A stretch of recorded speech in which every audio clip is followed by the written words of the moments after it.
Ooh, okay. That's right. That's right. It's a beautiful thing. Ladies and gentlemen, welcome to ISWUTTPodcast, episode 6. This radiating, explosive ISWUTT podcast. My name is Michael Graham, and I will be your host today. Dropped a little hint in there as to what we will be discussing. Nuclear power plant meltdowns. Yes, that is correct. However, before I begin, I'd like to tell you all to go follow me on social media. Instagram and Twitter at ISWUTTPodcast. That's ISWUTT podcast. Facebook.com/ISWUTTPodcast. And if you really love what I'm doing, and I would appreciate it very much, you can go to anchor.fm/ISWUTT. That's anchor.fm/ISWUTT. And you can submit a donation, which would be massively helpful because I'm trying to get a new mixing board. I want to improve my setup. I want to get multiple microphones right here at my beautiful desk. So that way I can improve the product really for you, the listener, you, the viewer. I want to be able to have guests on, have a good time. And quite frankly, the creme de la creme crowning goal would be for me to get a mini fridge. So that way I can provide some chilly cold beverages to my guests as they join me. But with that being said, once again, thank you very much for joining me. My name is Michael Graham, and we are going to go ahead and kick things off. As I had mentioned up the top, we're going to be talking a little bit about nuclear power plant meltdowns today. However, before we jump into that, I think we need to lay down a little bit of groundwork as to what is nuclear power. So that way we have a base understanding when we start to talk about really what had occurred in these specific scenarios that I'm going to be covering. So really, nuclear power is the use of nuclear reactions that releases nuclear energy, and it generates heat, which then is used to fill steam turbines, which spin and spin and spin, and they produce electricity. They produce power. So nuclear power can really be obtained through a couple different ways, but really there's one main type that we are going to be talking about because this is most widely and commonly used, which is called nuclear fission. And nuclear fission is the process in which the nucleus of an atom splits, and whether it be spontaneously, but most likely it's because of the impact of another particle. And it's, like I said, this is what's used at a majority of these nuclear power plants all around the world. But the nucleus, if you don't know, is the dense center of an atom, mostly consisting of protons, neutrons. In fact, in 1939, there was a German scientist by the name of Otto Hahn who discovered that breaking the nucleus of uranium into two parts can result in up to 200 million times the energy than is produced by the neutron that hits it and triggers it. So you have the nucleus of uranium, and they essentially, to break this in half, they throw, or not really throw, but they fire these neutrons over and over and over, and eventually one of the neutrons will be absorbed, and that is what will happen when it breaks in half. It breaks into two different equal parts, and that releases an enormous amount of energy. And that is the process that is called nuclear fission. So the massive amount of energy that is released is most commonly known around the world to be what fuels nuclear bombs. And it's actually being used all around the world. In fact, NASA's Perseverance Mars rover is going to be using nuclear fission on board on Mars to power this and give it the power to cruise around and zoom around the surface of an extraterrestrial planet. So currently, nuclear energy, like I said, it produces such a mass amount of energy, and it's actually at quite a low cost compared to other different types of energy. And it's currently being used in 30 different countries all around the world. As mentioned, it's going to be used to power NASA. That's actually why I wore this hat, because it's going to be powering NASA's Perseverance Mars rover. And as it stands, nuclear power is being used to generate 20% of all electricity that is generated in the United States here today. And it's over 70% of America's emission-free power. So every 18 to 24 months, year and a half to 2 years, nuclear power plants actually have to shut down, and they have to remove all of the spent uranium, the fuel that is making these processes occur to provide energy. And as soon as they take it out, that becomes radioactive waste. It's not reusable. They can't reuse the same uranium over and over and over again. So pretty much one and done at that point. And every year, the nuclear power plants here in the US, they produce over 2,000 metric tons of radioactive waste. That's annual. That's annually. So that's, when you think about how many nuclear power plants and the amount of power it actually produces, not a whole lot of waste. 2,000 metric tons may sound like a lot. I mean, I got the boys, but I can't actually pick up that much. It's significant for a human being, but not really so much in the grand scheme of things. And it's been used in the US for over 60 years, completely carbon free, and it's one of the most reliable sources of energy that we have here in the world. And so if you actually, speaking of the world, looking all around, there's 450 or so nuclear power plants currently in use today. But the U.S. certainly does have the most regulations of any nation in the world when it comes to nuclear power plants.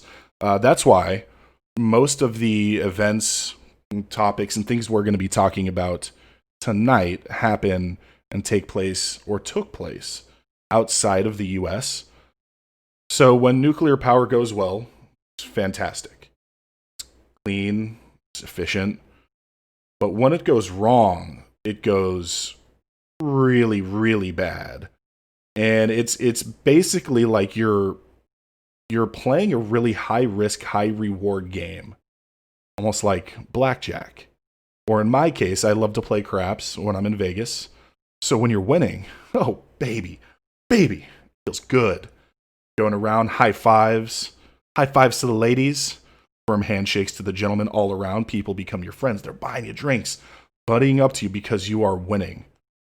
But when it goes poorly, you lose your money, you lose your house, lose your family, lose your dog, car, lose your clothes, lose your dignity. But that's when it goes bad.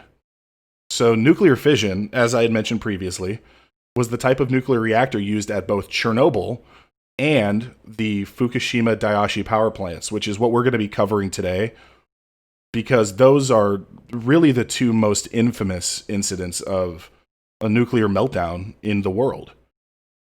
Now, when they actually rate nuclear incidents, it's a scale that's called the International Nuclear and Radiological Event Scale, or INES. So the scale is rated from 0 to 7, 0 being an event of no significance, and 7 being a major accident. So a level 7 incident is defined as a major release of radioactive material with widespread health and environmental effects, requiring implementation of planned and extended countermeasures. So in history, there have only been 2 major incidents at level 7 recorded. Major. And as I said, that's Chernobyl and that's the Fukushima Daiichi power plant. So these are 2 that had massive repercussions, massive ramifications, and we're going to cover them today. We're going to talk a little bit about the events that occurred and what happened after those events. What was the significance? What was the severity? Maybe we can even go into some of the things that could have prevented these measures. What was the root cause? But we'll do that when we come back.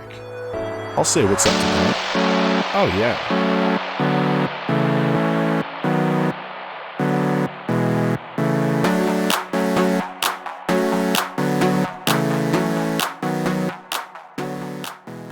Okay. Welcome back to the ISWUTT episode, all about nuclear explosions. So now that we've laid the groundwork, let's go ahead and let's jump into the tale of the Chernobyl incident. So on Saturday, April 26, 1986, about 1:23:58 seconds in the morning, the number 4 reactor in the Chernobyl power plant, there was, needless to say, an incident. Or you could call it a massive explosion that is widely known as the worst nuclear meltdown in the history of mankind. Now, Chernobyl was located near the Ukrainian city of Pripyat, in the northern part of Ukraine. And it was home at one point to about 14,000 people.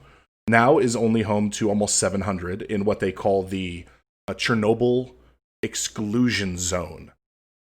As I said, this is known as the worst nuclear disaster in history of humans. So the number of deaths that are currently attributed to the Chernobyl incident was 31 at the initial blast, and as many as 50 due to immediate radiation exposure.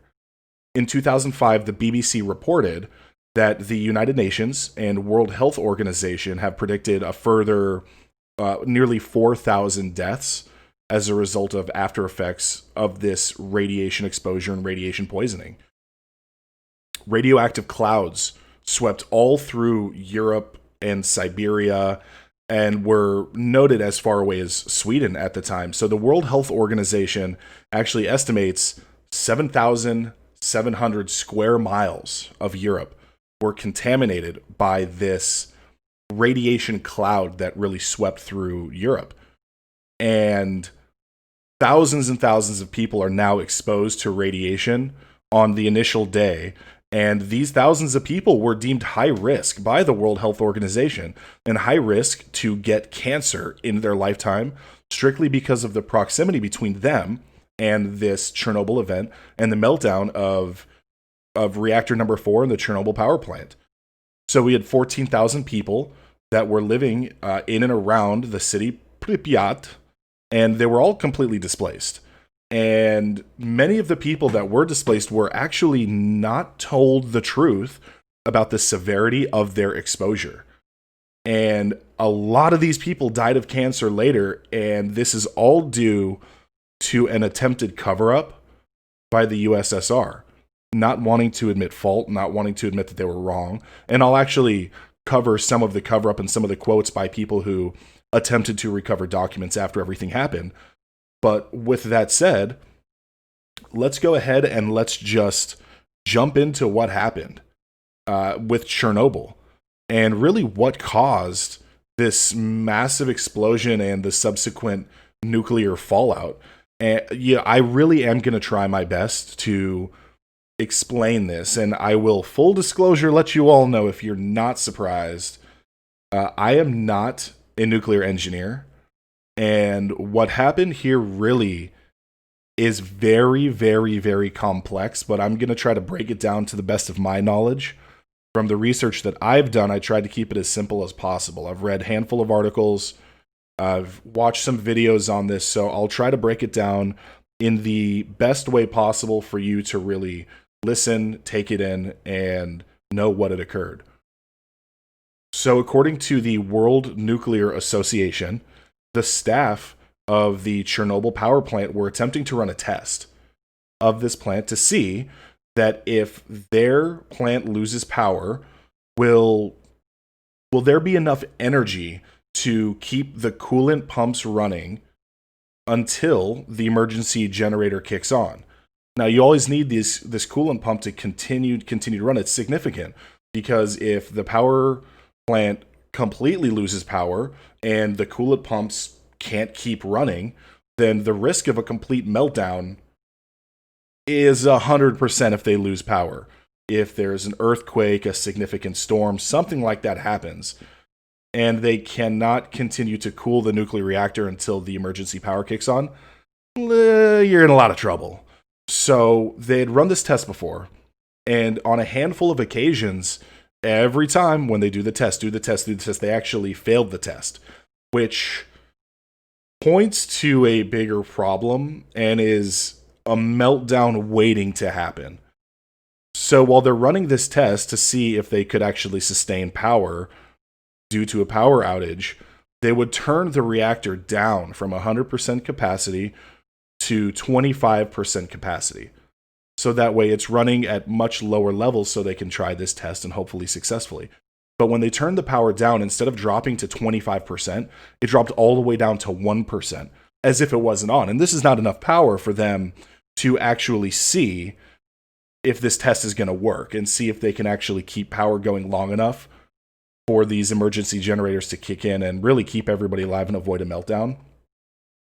So naturally, if you try to drop the power to 25% and it goes down to 1, what are you going to do? You want to normalize this. So turn it back up to 1, or from 1 to 25. So as they increased the power, there was a power spike because this actually normalized. The drop in power was just momentary, but they were so antsy to kick this off and make sure that this test is going to work. They cranked the power back up. And with that power spike, the reactor capacity rose and rose and rose. And eventually it hit 100%. And that power surge caused the emergency shutdown to completely fail. So at this point now you have a nuclear reactor that is running at 100% with no emergency shutdown. So as soon as that happened, I guess you can say that reactor didn't react very well. Thank you very much. I will be here all week.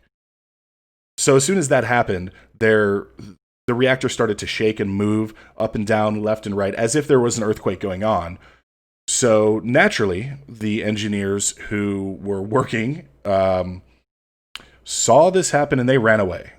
So they booked it. They just took off. And as soon as the water pumps had failed, there was no water to then flow into this reactor core, which caused the fuel rods to heat very significantly, which starts the meltdown. So as soon as this cool water actually hits the rods, even though it wasn't cooling the core, it was still able to hit the rods. The rods heat up, and this cool water hits, which causes a massive amount of steam to then be produced. And the steam keeps building and building and building. And what happened was the top blew off. So there you go. You have an explosion because there was nowhere for the steam to go. And there it is. Radiation for all. But that was just the tip of the iceberg, if you will, on this.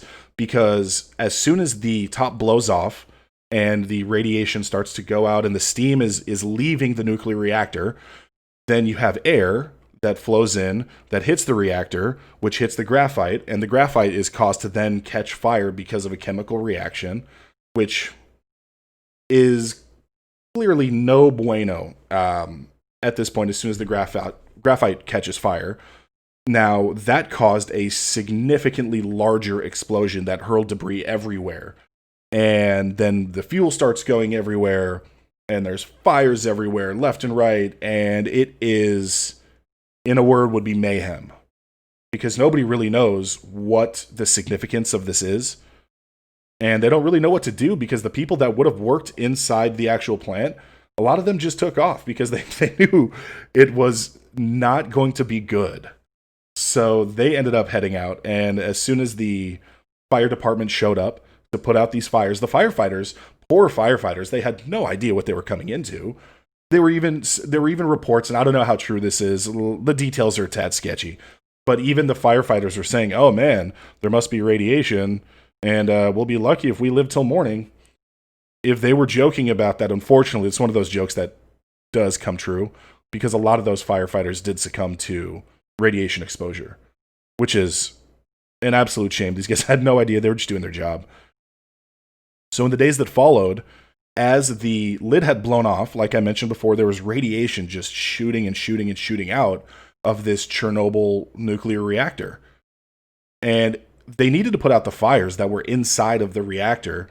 So we can't have people go in, because as soon as you have people go in, they're going to get all burned up. They're going to die. So what they thought naturally, okay, to put the fires out, let's scramble a bunch of military helicopters and let's bring them in.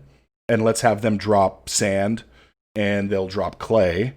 And hopefully the sand and the clay and the dolomite are all going to be dropped on. And it's not necessarily just to put the fires out, but hopefully it will help suppress some of the radiation that's being launched up into the atmosphere. The radiation didn't stop spreading at a very significant level for 10 days. And in those 10 days, it was not just a very heavy amount of radiation that was spread throughout the area in northern Ukraine, but now these smaller clouds of radiation are getting picked up by the wind and spread all throughout Europe. So you can be within that 7,700 square mile radius, and you have nothing to do with it. You might even live in a different country at this point. And yet you are going to feel the effects of radiation. I don't quite know how to really describe how terrible that is. So now it is still considered widely a ghost town. So after this entire thing had happened, there are still a few people that live in the area. Like I had said earlier, almost 700 people live in that Chernobyl exclusion zone. But largely, it is a ghost town inhabited by animals. So they're saying that there's packs of wild dogs that run around. You have wolves and bears and even wild horses, deer, squirrels. It's basic wildlife. There's no gardening going on, so you have all of these plants are regrowing over all of these buildings. And you can actually go take tours of Chernobyl, but the entire time you're on your tour, you can only really go in one specific area because a lot of the woods and a lot of the areas are closed off. Just because a lot of the lakes and the forests are still radioactive, maybe not to the level they were in the first 10 days and in the initial aftermath, but they still very much are radioactive, so you're not going to want to go fishing. You're not going to want to go hunting, go kill some deer, have a nice radiation deer salad. Doesn't sound very good to me. So when you go on these tours of the surrounding areas of Pripyat and Chernobyl, your tour guide the entire time is following you around with a Geiger counter to make sure that you don't step into an area that is so significantly radiated that it's going to have everlasting effects on you. One of the things that I was reading really surprised me is there's actually a lot of people that head out there just for tourism. They want to see the area of what had happened. Where was it these people were living before they were displaced? Very wild. I wouldn't personally ever want to go into a radiation-filled death zone. That's what I call it, but people do. People also dive with sharks. People also get feet away from lava at volcanoes. Doesn't mean it's a great idea, but someone's got to do it to tell us. Not it. I'm good. After this had all happened, the government, the USSR, they tried very, very seriously to do a cover-up. And in a 2015 documentary, it was called The Russian Woodpecker. Interestingly enough, I've never seen the documentary, but I've seen enough clips and I've taken enough quotes from this documentary to show you really the severity of the cover-up. They recorded officials that were actually from the incident that were working then and there, giving these just damning statements about the USSR trying to cover up how severe the Chernobyl meltdown truly was. And the Ukrainian health minister...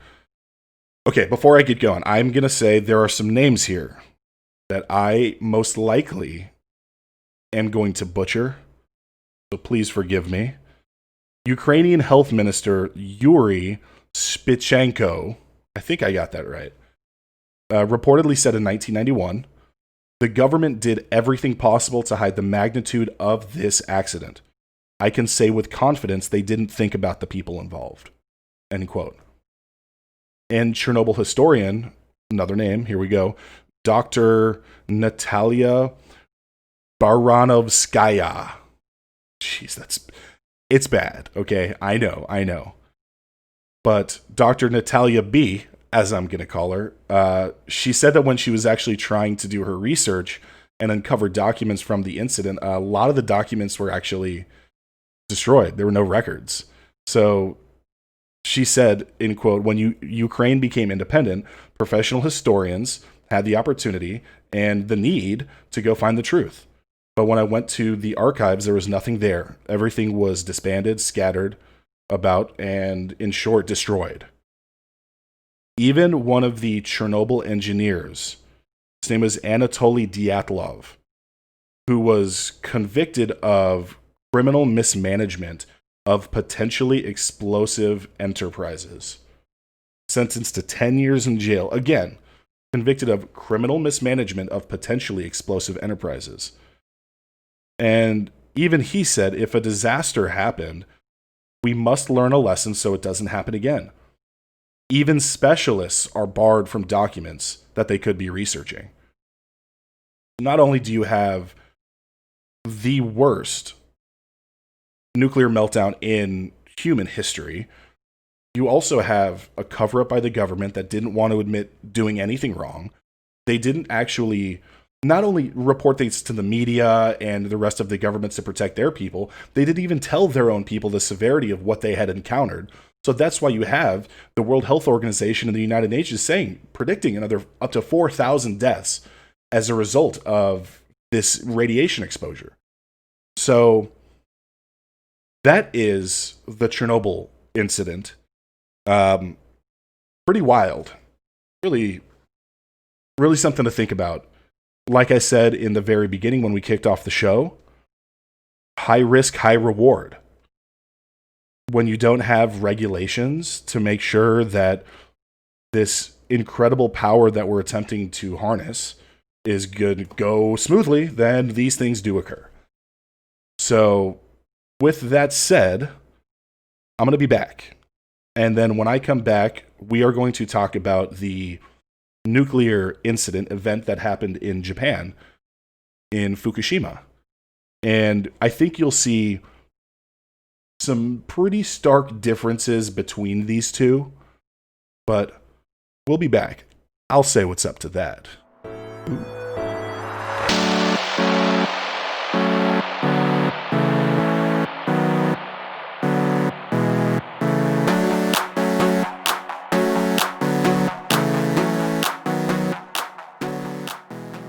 Well, welcome back. So now that we've gone over the events of the Chernobyl incident, we've laid some groundwork of kind of the basics of how these nuclear reactors work.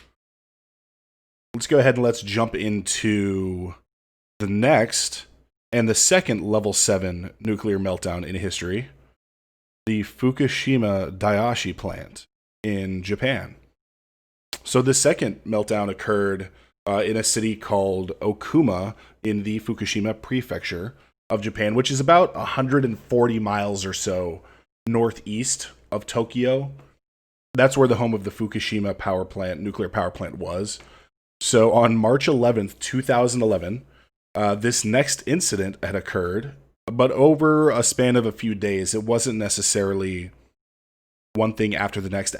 So it did take some time for all of these events to unfold, but needless to say, and regardless, the events did unfold, and the fallout is not the best. So with that, it's even to this day, these effects are being felt. It was much more recent than everything that had happened to Chernobyl. And the people of Japan took a very different approach to how they were going to go about cleaning it up. Whereas you have in Chernobyl, a lot of people in the Ukrainian area of Pripyat, they ended up just kind of taking off and creating what more or less is a ghost town. While that still is happening in Japan, it's much more orderly. So the effects are very much still being felt by these people in Japan from an event that happened in 2011, 9 years ago at this point, almost 10 years ago.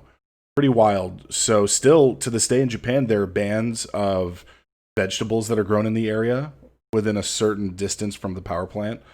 You still can't consume certain fish or keep them as pets, I guess, if you wanted to, from the area, just because of the risk of radiation poisoning. It's not worth it at that point for the Japanese government to okay all of these people to buy and consume and potentially get sick, because the amount of money that it would cost to go back and help these people through their illnesses is quite staggering and quite substantial, as you'll see when we wrap up here. I'll go over some of the figures of the overall cost of the Fukushima event. You'll see how much money it really does cost. It's a lot of quiche. So there are as many as 50,000 houses in the directly surrounding areas of the Fukushima power plant that are still evacuated. They're not quite abandoned, but they are fully evacuated. And just like with Chernobyl, if you are interested, you can indeed take an exploratory journey to go check out the area that's surrounding the power plant. And if you do that, make sure you have your Geiger counter, your Geiger meter, your portable Geiger meter, and make sure you're not getting into too hot of water with that. But man, if what happened in Japan was any indicator of almost negligence of some of these companies that run these power plants, it's quite alarming. So to this day, the water that was used in the power plant during this event, during this meltdown, is actually still being stored. And they're keeping it stored in these containers so that way it doesn't contaminate the rest of the land. So I was working at a restaurant at the time that this actually happened in 2011. And I remember thinking very interestingly, because there was radiated water going into the Pacific Ocean, what would we do with our fish supply? Because at that moment, the restaurant that I was working at did a huge push towards ahi tuna, which largely is caught off of the coast of Japan. And they had gone through, and I remember speaking to the manager, and I said, hey, what are we going to do with all of this ahi tuna? And he said, well, we spent all of the money on marketing materials. We changed our menu. We went and we put these new specials in commercials, and we have to pull them all, and we can't sell ahi tuna. All of the tuna that we have to throw it away. So the implications of what happened in 2011 at the Fukushima power plant are very much worldwide. And you feel it and you hear these stories, and it really is it's unfortunate the way everything worked, but this is very much a story. Instead of just one massive event, there were so many times that the people working at this Fukushima plant they teetered on maybe saving the day, but really just nothing went their way. And one thing after the next happened to really stack the cards against them.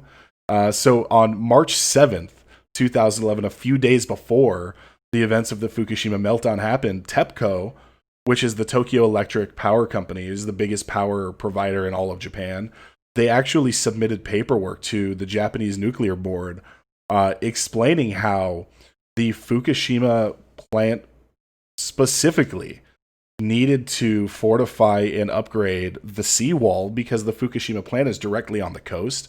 There's a giant wall that's stopping any big rogue waves from coming in and hitting the plant. So days before this happened, they submitted paperwork and said, hey, we really need to begin reinforcing this wall in the coming months in case there's a tsunami or a rogue wave or anything happens.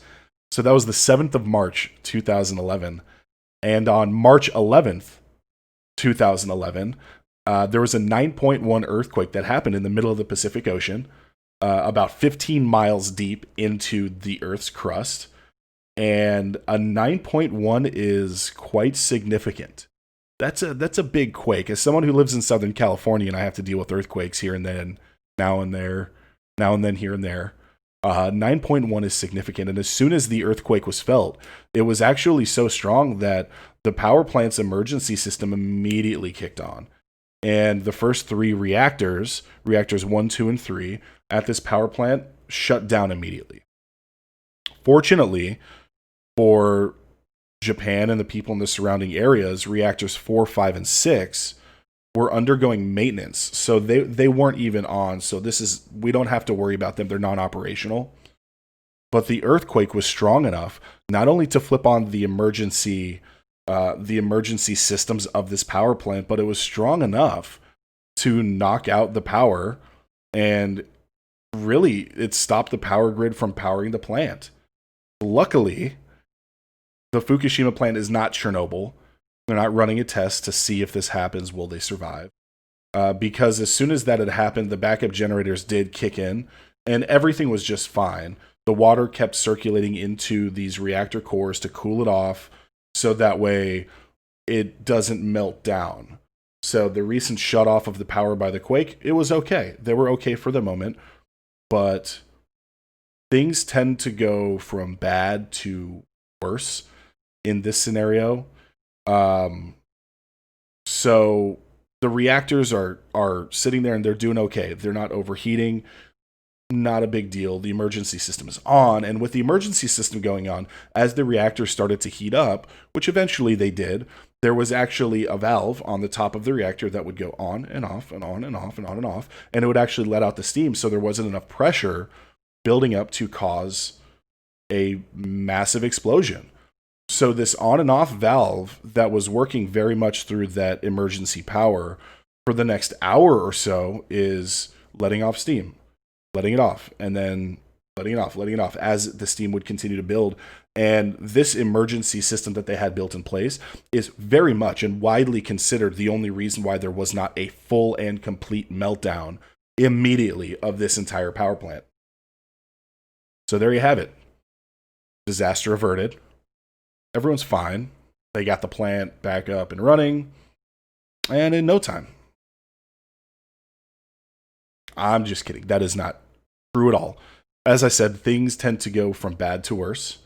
So at this point, about 3:30 in the afternoon, the first tsunami wave comes up and hits that seawall that we were saying, the much needed for refortification on that seawall. First tsunami wave comes and it hits it. And luckily, the wall held completely for now. And the steam release valve is still working. And as the steam valve is continuing to work, the heat from the reactors continues to rise and rise and rise. And really, if things could go from bad to worse, the next things that happen really personificate that. Because as they're saying, oh, the wall, luckily for us, the wall held up and everything is fine, even though the temperature might be going up, we're okay. But then as soon as people are starting to relax a little bit, a second wave comes, this time 45 feet tall, and it destroys that, and it goes significantly over the seawall, and it floods the Fukushima power plant. So now as the workers are sitting there and they're like, okay, so the flood is happening. As soon as this flood hits, it actually took those emergency generators and it knocked them out. Now there is no electricity coming into the Fukushima power plant. So with no electricity, there's no emergency services. There's no more steam release valve. There's no more water circulating in. So naturally, what do these reactors do? They continue to heat up and build pressure, potentially causing an explosion. However, the people that were working at the Fukushima power plant, fortunately, realized, well, instead of this steam release valve automatically going that was run by our emergency system, which is completely down, we can actually manually open this up and let the steam out. So they go into the middle of these nuclear reactors, they put on their suits, probably hold their breath, and then they just open it and they just let steam out. Even though this is very much radioactive steam, that was the big disaster would have come if that steam continued to build and eventually explode. So it's like disaster averted. Ooh. But disaster not averted. Disaster not even close to being averted, because around 6 p.m. on the 11th of March, the water levels inside these nuclear reactor cores started to drop, and now the fuel rods are exposed to air. And that is not good, because that means they heat up. And as they continue to heat, their metal that they're made out of starts to melt. And melt, and eventually all of these fuel rods melt together and become almost like a liquid hot, like magma, and it just drops to the very bottom of these reactor cores. And that's really what ended up occurring. And as soon as these fuel rods melt and the steam builds and it shoots off the top, now you have reactors 1 and 2 that are next to each other. 3's right next to that, so they're kind of in a line. Reactor 1 goes into complete meltdown. And shortly following, reactor 3 goes into complete meltdown. And as the lids are blowing off of the buildings, literally blowing up, there's more and more explosions, and once again, it's mayhem. Eventually, there's a big enough explosion that affects reactor number 2, right in the middle of the two. And by the end of it all, reactor number 2 ended up worse for wear than all 3 of them. It was the worst that was there. It was a 100% full-scale meltdown. And initially, when the Japanese government said, look, this is a nuclear catastrophe, We need to alert everyone. We need to red alert, tell everybody to get out of there. They started with an evacuation zone that was only 2 miles. And then the 2 grew to 4, then grew to 6.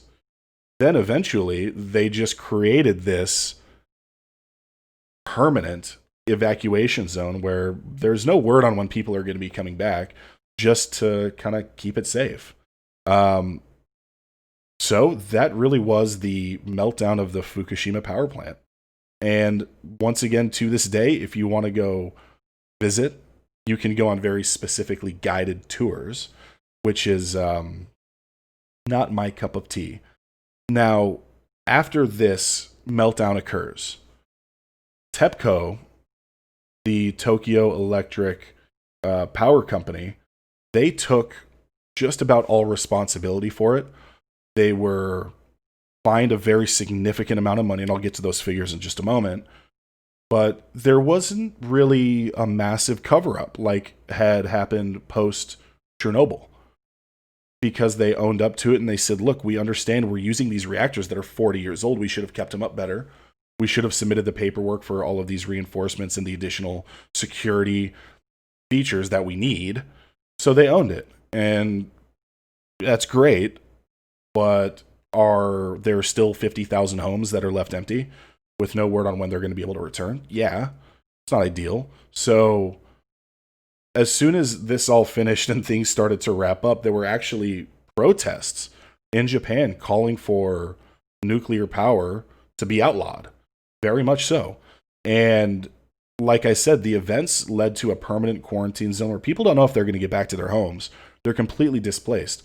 But due to TEPCO's oversights regarding safety, they were ordered to pay 7 trillion yen to all of the people that were affected, whether it be people injured in the event, whether it be ongoing medical bills, people being displaced. So 7 trillion yen comes out to the sum of about 66 billion US dollars. Now, the overall cost of TEPCO's oversights are staggering, because the taxpayers, the Japanese taxpayers, the amount that they're going to have to pay by the time everything is said and done exceeds $100 billion, which is 12 trillion yen, because of this company's oversights. And the cost of everything combined, initially there was a quote on how much is this going to cost in 2013. At this point, they've doubled it. So at this point, they're at 21.5 trillion yen having been spent on the initial cleanup, making sure there's no proliferation of nuclear water going everywhere. They actually had to build these underground tubes around the power plant that they fill with this hyper cold liquid that freezes the soil all around the power plant in case there's some type of radioactive water, so it doesn't flow into the rivers and lakes of the area surrounding and infect people and give them that radiation poisoning, radiation sickness. So in total, Japanese taxpayers, $100 billion. And it's going to end up costing 187 billion, which is that 21.5 trillion yen, by the time everything is said and done. So very much oversights, and knowing that they needed to upgrade these facilities, but not doing so for one reason or the next. At least they didn't try to cover it up. If TEPCO would have tried to cover it up, I think that would have made things significantly worse. But I definitely do feel that these two events are enough to wake us up to, if we are to use nuclear power and this super clean energy, it shouldn't necessarily be that high risk, high reward game of gambling, like I said in the beginning. There should be a lot of regulations around this, because we don't want another Chernobyl, Fukushima on our hands. Now, imagine what would happen if there was something like this that happened in such a densely populated main city in like a Los Angeles or Chicago or New York. So if we're going to start using nuclear power, because it does burn very clean, and it's a clean, and it's, you know, you're not ruining the environment by using this. You're not chopping down trees. We're not using crude oil. We can avoid the next Deepwater Horizon, and if we start to move towards using nuclear power instead of crude oil and all of those things. But at what point is the world going to realize it shouldn't be country by country that requires certain regulations, certain safety measures. It should probably be a worldwide thing, because there's a lot of countries that are right next to each other. And as we've seen in Chernobyl, those clouds of radioactive material can fly quite far. So even though you're not in the country, you might be bordering a country that's just overseeing this and they're not paying attention. Next thing you know, you and your family could be displaced. Somebody could be getting sick. Or even worse, the government could be lying to you and not telling you the severity of what actually happened. So those are the events of the two worst nuclear meltdowns in human history. Let's hope there is not another one anytime soon. And we've learned from our mistakes. So I'll say what's up to that. I had a great time this week, guys. Thank you very much for joining me once again, as always. And one last call, go ahead and check me out on Instagram. Go ahead and check it out on Twitter. ISWUTTPodcast, facebook.com/ISWUTTPodcast. And if you really feel like donations so I can get that mini fridge, it's going to be anchor.fm/ISWUTT. That's ISWUTT. So once again, my name is Michael Graham. Thank you for joining me. I'll say what's up to that.